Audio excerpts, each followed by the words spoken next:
Many of our countrymen sacrifice life and limb fighting for our freedom in wars around the world. We like to think that those selfless individuals get all the help they deserve when they arrive back home.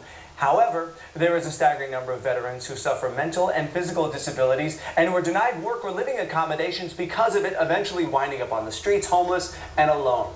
The Homeless Veterans Organization is working to get our vets off the streets, and here to share how is founder Randall Britt. Randall, what an important cause. Let me shake your hand, sir. Thank Welcome you. to the Appreciate show. it. So how did the idea for the America's Homeless Veterans Organization come about?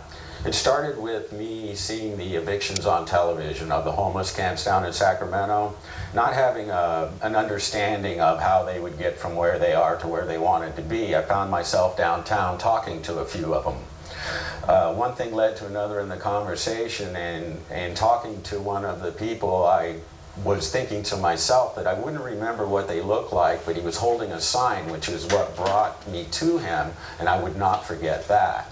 So a few minutes of contemplation found me in the Safeway right here at Broadway, where I went in and bought some magic markers and climbed into the dumpster behind the store, grabbed some cardboard, and spent the weekend interviewing, if you will, and talking to the homeless down there to see if I could develop some type of a strategy to help them get from being on the street to some type of shelter and or housing.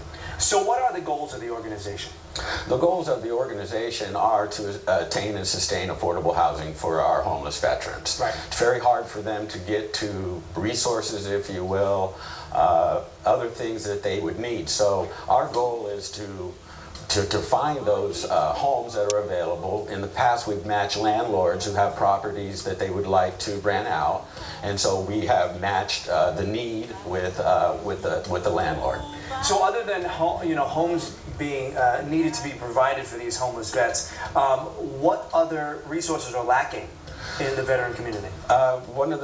One of the resources that are lacking is transportation. It's really hard for them to get around. Some of our other brothers, if you will, in our platoon, as I say, we go and we take them to necessary appointments. If they have benefits, then we are able to match them with a landlord. If they don't have benefits, then we have the resources to cut any red tape and to get right to what they need at the right place. And the goal actually is someday, and we're working on a 12-bedroom, 7-bath house right now that's half finished. The goal is to actually build a Veterans Village Resource Center where we can bring all of those in one place so we don't have to spend time moving all around the city to provide for them. So how can people help, because this is such a great cause, such a great cause? People can help in many different ways. The first way that I think that we can all help is to look past that piece of cardboard and understand that that person holding the cardboard is a person. And in very many times they are veterans that have returned. There's 68,000 veterans from Afghanistan and Iraq alone that go straight from service to the street. The second thing that we can do is we can put away the myth of they're all drug addicts and alcoholics, because they're not. There are families out there that are displaced. There are families that are formed out of need.